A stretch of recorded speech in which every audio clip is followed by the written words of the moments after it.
I, 34, male, never thought I'd be sharing this on Reddit, but I really need some outside perspective on my family's situation that spiraled completely out of control over the past month. I've been sitting here staring at my laptop for nearly an hour trying to figure out where to even begin with this mess. I guess the beginning is as good a place as any. I grew up in a middle-class neighborhood in Ohio with my parents and younger brother Jake, now 32. From an early age, it was clear that Jake was the favorite. My parents never explicitly said it, but their actions spoke volumes. Jake was always described as sensitive and artistic, while I was the practical and resilient one. What this actually meant was that I had to constantly downplay my achievements and struggles to avoid upsetting Jake, who was prone to severe jealousy and emotional outbursts. Throughout elementary and middle school, I maintained high grades and participated in various extracurricular activities. I wasn't a genius or anything, just a hard-working kid who genuinely enjoyed learning. Jake, meanwhile, struggled academically and socially.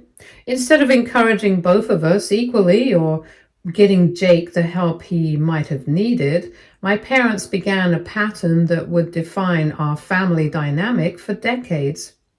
They protected Jake's ego at my expense. If I won an academic award, I was told not to mention it at home because it would make Jake feel bad. When I made the varsity basketball team as a freshman, while Jake didn't, my parents didn't attend a single game that season, claiming they were too busy.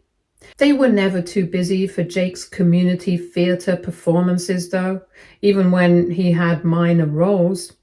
The real turning point came during our high school years. I had always been interested in computers and programming and spending hours teaching myself coding languages and building small projects. Jake, meanwhile, had decided he wanted to be a filmmaker. My parents took out a second mortgage to buy Jake professional camera equipment and editing software, and even funded a short film he wanted to make for a local competition. When I asked for a $500 computer component I needed for a programming competition, I was lectured about how money doesn't grow on trees and how I needed to be more considerate of the family's finances. Despite the lack of support, I managed to win that programming competition, which came with a $2,000 scholarship. I was ecstatic until I got home, and my parents barely acknowledged it, instead focusing on comforting Jake, who had been eliminated in the first round of his film competition that same weekend. That night, I overheard my mother telling my father that maybe they should ask me not to show off my technical skills around Jake, since it was making him insecure about his own abilities. By the time college applications rolled around, I had managed to secure a full scholarship to a prestigious tech university on the West Coast. My parents' response? They seemed more concerned about how Jake would feel about me going to a fancy school than they were proud of my achievement. They actually suggested I consider attending the local community college with Jake instead, to keep the family together and not create unnecessary competition. I declined, of course, and moved across the country for college. It was the first time I felt like I could breathe, like I didn't have to make myself smaller to accommodate someone else's fragility. I thrived in university, making friends who appreciated me and professors who recognized my potential. I worked part-time at the university's IT department and took on freelance coding projects to support myself, since my parents' financial help was minimal and came with strings attached. Don't tell Jake how much we're sending you. After graduation, I was fortunate enough to land a job at a promising tech startup in San Francisco. The timing was perfect. This was just before the big tech boom, and the company was developing an innovative e-commerce platform. I worked insane hours, often sleeping at the office, but I believed in what we were building.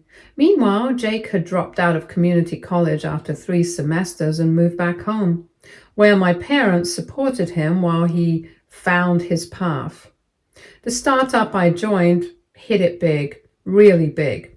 We were acquired by a major tech company 4 years after I joined, and as one of the early employees with equity, I suddenly found myself with a 7-figure sum in my bank account. I was 28 years old and worth just over $2 million.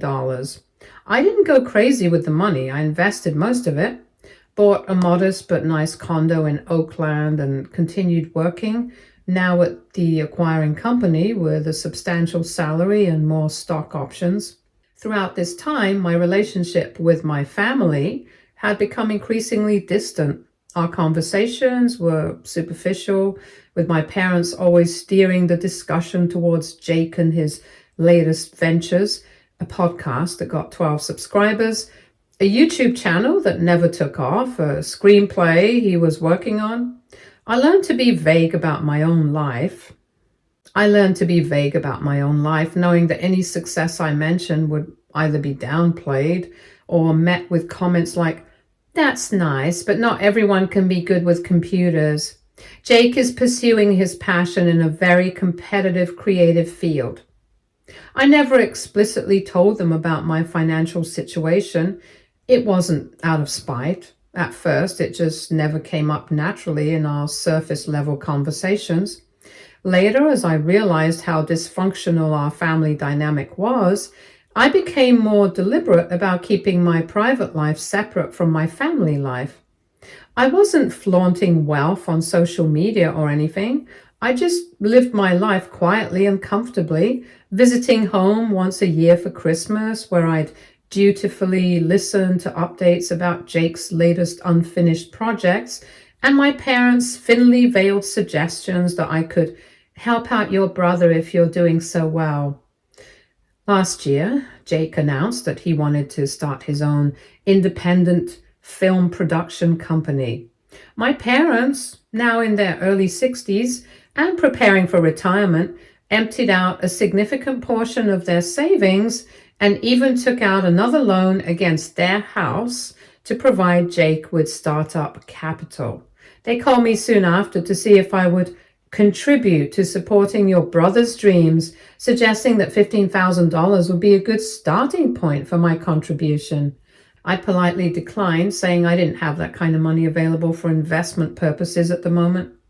That was a complete lie, of course. I had the money, but I knew from experience that any financial support given to Jake was as good as setting cash on fire.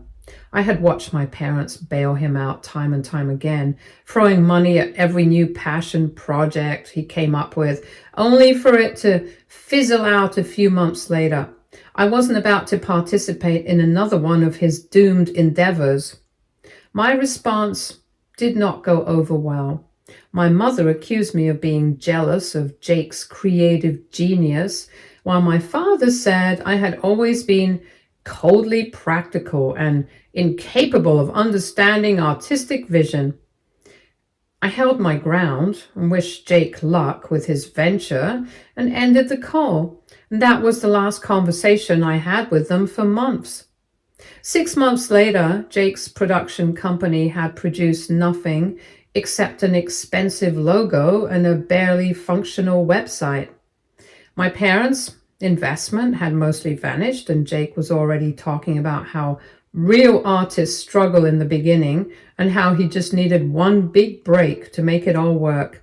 Meanwhile, I had undergone a minor surgery and was feeling particularly vulnerable. I reached out to my parents for emotional support, hoping for some words of comfort or just a check-in.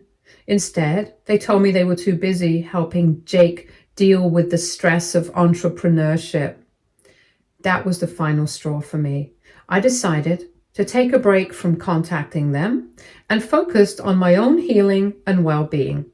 For 3 months, there was complete radio silence, no calls, no texts, nothing.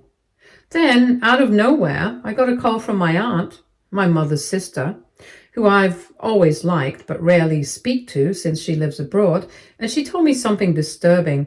My parents had been talking to the rest of the family about me, saying they were worried about my strange behavior, aka not contacting them, and implying that I was abandoning them while they struggled financially. Instead of being relieved that I was doing well, my parents were furious. My aunt told me they felt betrayed and were convinced that I had been living in luxury while allowing my family to struggle financially.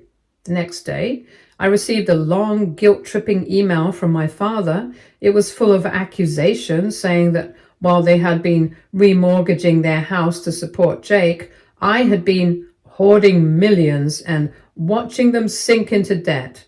He demanded an explanation for why I had abandoned the family and turned my back on my brother who needed my support. What followed was an avalanche of messages from extended family members. Apparently, my parents had spread a twisted version of events, making it sound like I was a greedy, selfish monster who had intentionally hidden my wealth while my aging parents worked themselves to the bone to support my struggling brother. Even Jake got in on it, sending me a long-winded text about how I had always been jealous of him and how I was punishing him for having the courage to follow his dreams by withholding financial support. And then came the most absurd part. My parents were now claiming that I owe them and Jake a significant portion of my money because family takes care of family, and if we had known you were rich, we wouldn't have had to struggle all these years. They even went as far as having a lawyer contact me regarding their so-called parental investment in my education, which, to be clear, was minimal compared to what they spent on Jake. They were now claiming that I had a moral obligation to repay them now that I was successful. I was completely stunned by this turn of events. I had never lied about my situation. I just didn't volunteer information to people who had spent years dismissing my achievements and treating me like an emotional support system for Jake. I had even sent money occasionally when they mentioned specific financial hardships, but I had been careful not to enable their pattern of throwing money at Jake's never-ending list of failed ventures. Now I was suddenly being framed as the villain in their narrative, as if I had been sitting back and watching my family suffer while counting my millions. The reality: I worked incredibly hard for everything I have, received almost no support from my family throughout my life, and simply chose to keep my financial situation private because I knew exactly how they would react. And now, here we were. So, AITA for not telling my family about my financial success? Was I wrong to maintain privacy about my wealth? Should I be responsible for financially supporting my parents and brother, despite our history? I feel completely lost and could use some outside perspective on this situation. Update 1. First, I just want to say thank you to everyone for the overwhelming support, advice, and validation. When I posted my story, I didn't expect it to get so much attention, let alone resonate with so many people. Reading through the comments and messages has really helped me feel less alone and less like I'm the crazy one in this whole situation. After taking some time to process everything, I decided that the best course of action was to approach this rationally and methodically rather than react emotionally. This wasn't just about dealing with my parents and Jake. It was about setting firm boundaries for my own peace of mind moving forward. The first thing I did was consult a lawyer. Not because I was genuinely worried about their ridiculous legal threats, but because I wanted professional confirmation that I wasn't missing anything and that my rights were fully protected. My lawyer immediately reassured me that my parents' so-called claim over my financial success was completely baseless. They have no legal grounds to demand money from me, and any attempt to take me to court over this would be a waste of time and money on their part. But my lawyer also suggested that instead of ignoring the situation, I should formally respond to them to make my stance crystal clear. This would not only shut down any further legal threats, but also serve as documentation in case they try to escalate things in the future. So I wrote an email to my parents with my lawyer CC'd to clarify several important points. 1. I never lied about my financial situation. I simply maintained my privacy, which is my right. Just because I didn't announce my net worth doesn't mean I was being deceptive. 2. Every dollar I have was earned through my own hard work, education, and investment decisions. I did not receive any significant financial support from them, certainly nowhere near what they gave Jake over the years. 3. I have no legal or moral obligation to financially support them or Jake.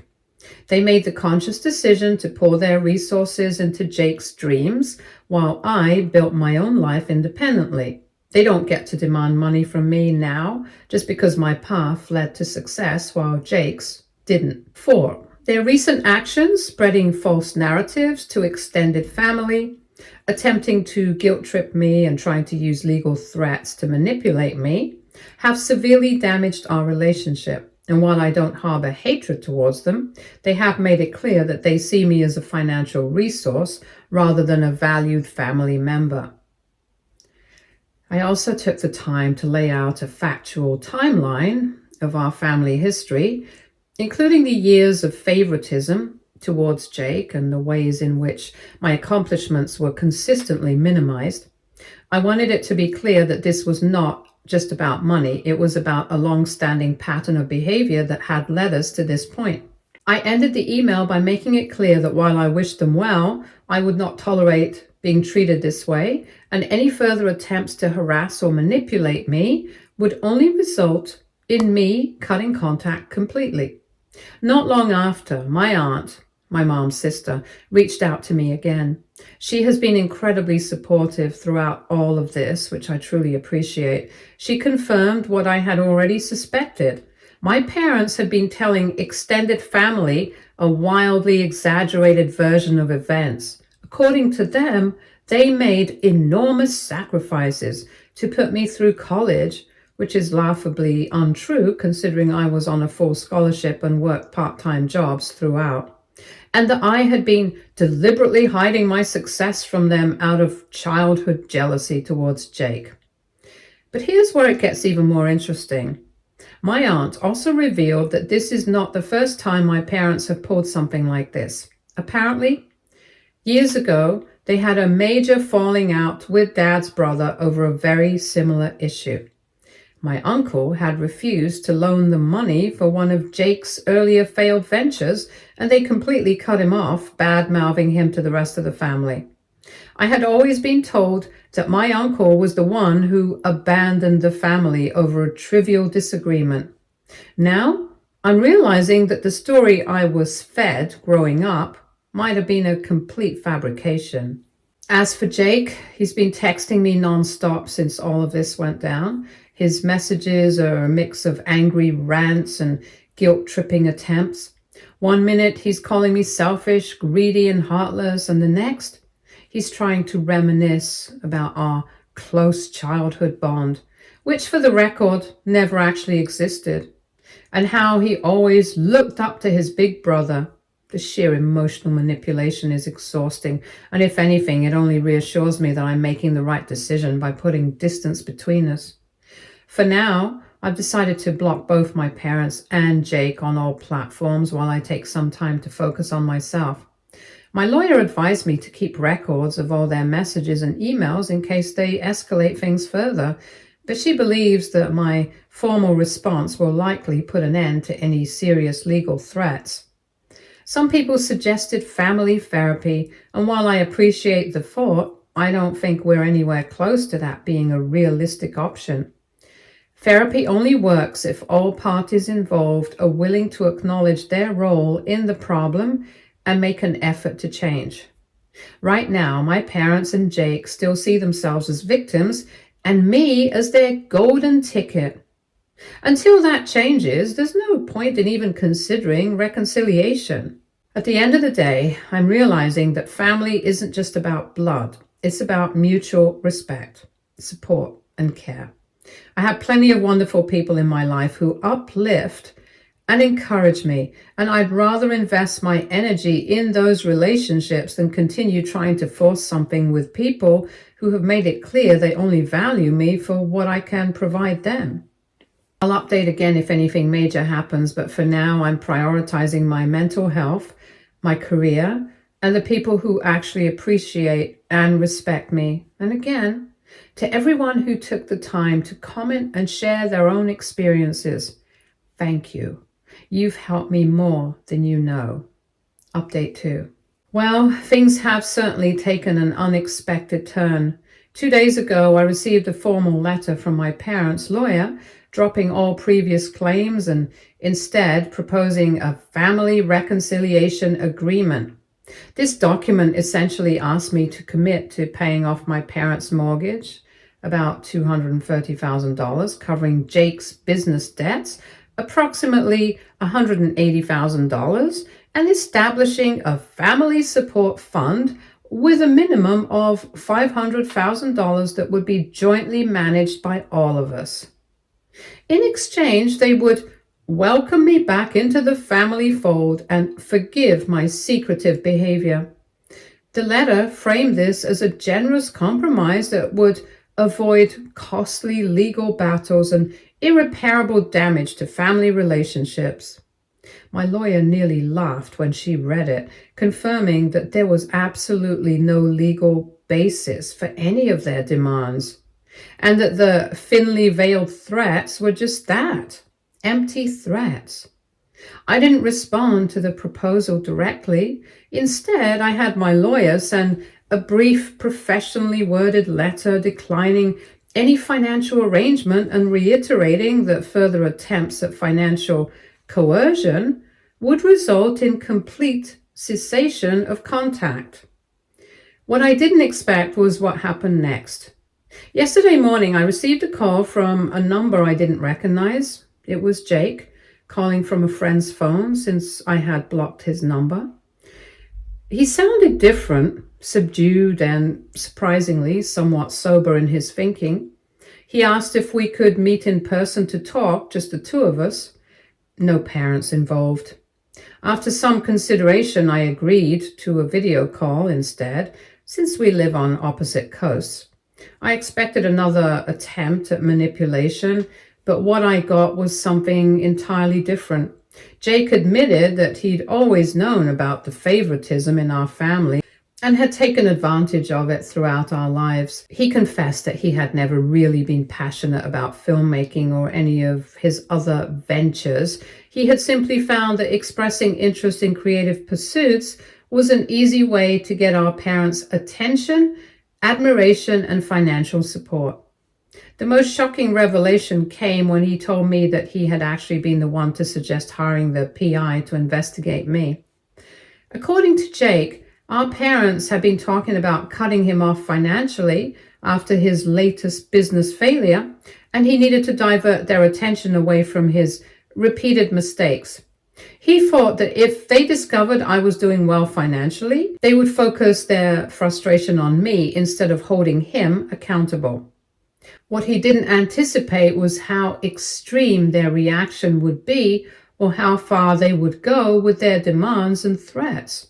He said that watching our parents transform their narrative from Jake is special and needs support to we sacrifice everything for both our sons and now the successful one needs to pay us back made him realize just how conditional their love had always been.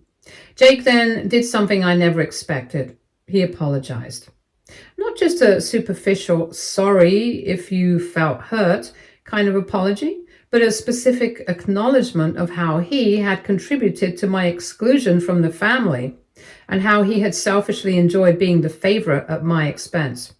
He admitted that he had always been jealous of my actual abilities and determination, in contrast to his own pattern of starting things and never following through. I'm still processing this conversation and what it means.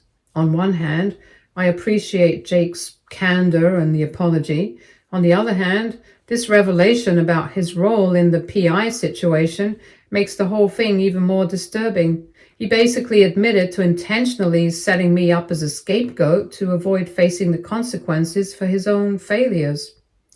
As for my parents, they've been leaving voicemails and sending emails demanding to know why I'm suddenly willing to talk to Jake but not to them.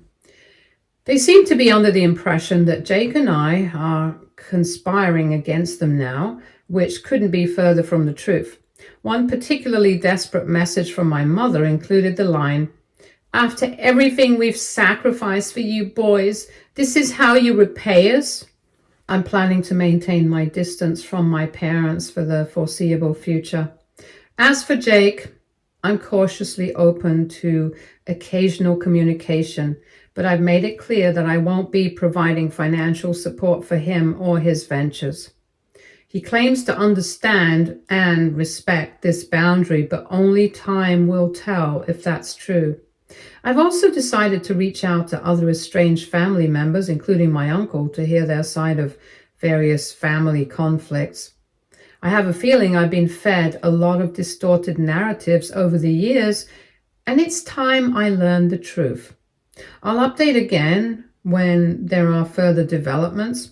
Thank you all again for your support and perspective during this bizarre family drama. Update 3. I wish I could say things have calmed down, but the situation has actually become even more dramatic.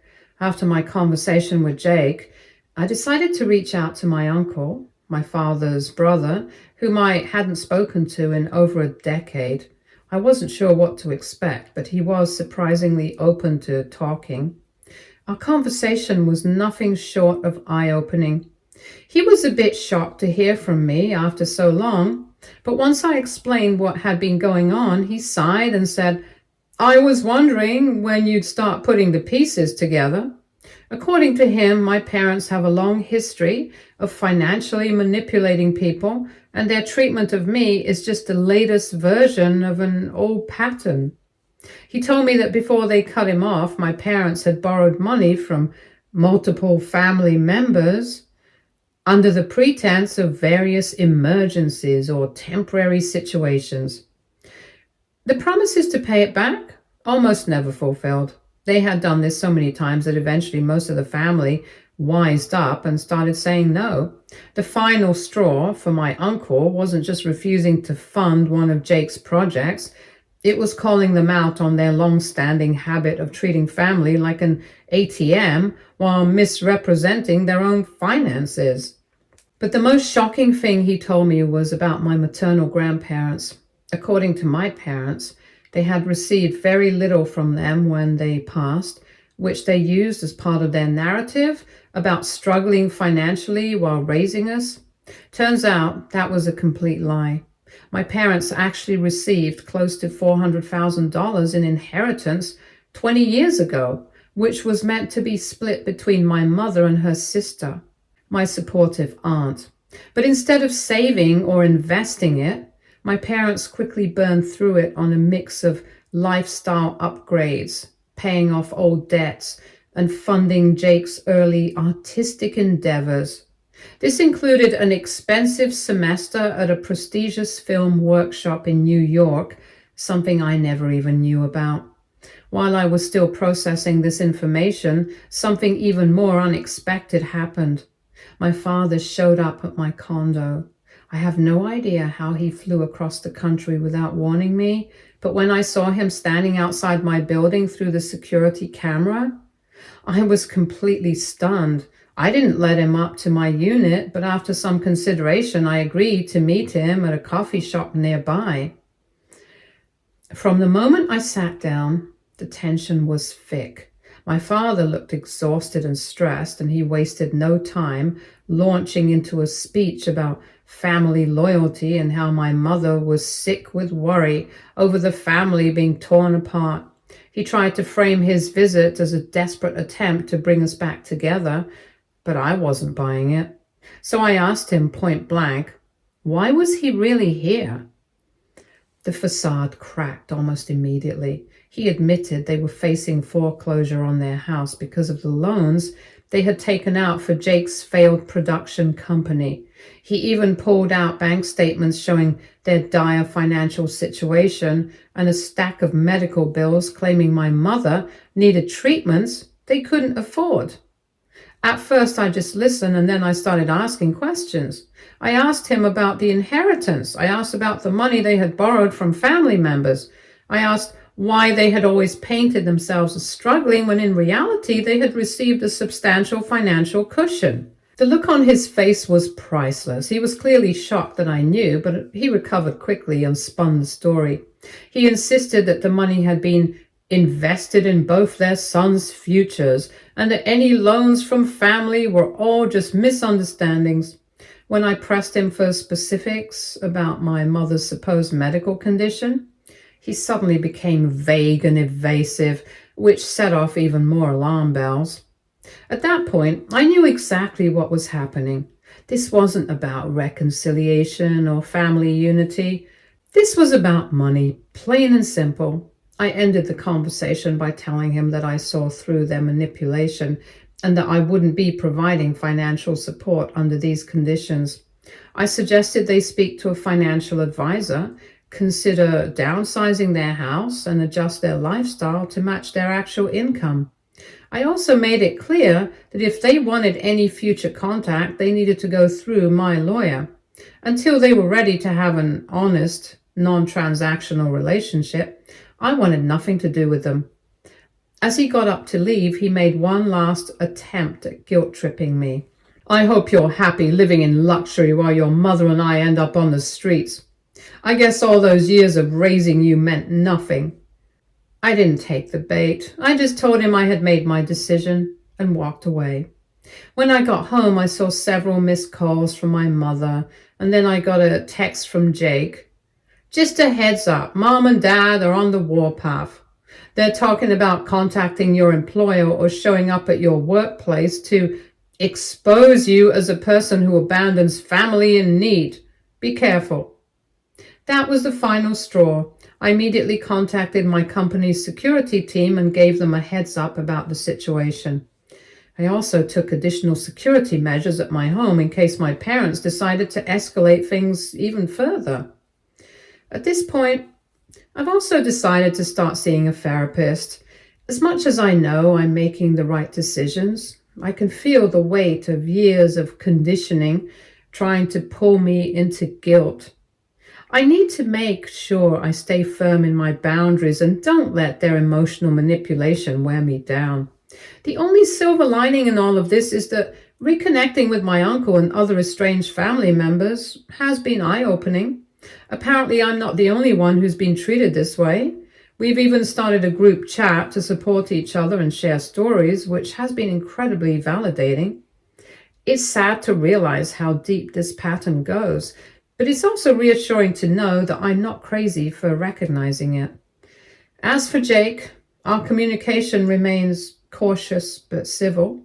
He says he's looking for legitimate work now and is done with expecting our parents to fund his dreams. Whether this is genuine growth or just his way of adapting to the loss of his usual safety net remains to be seen. Right now, my priority is protecting my own well-being and surrounding myself with people who can engage honestly and without ulterior motives.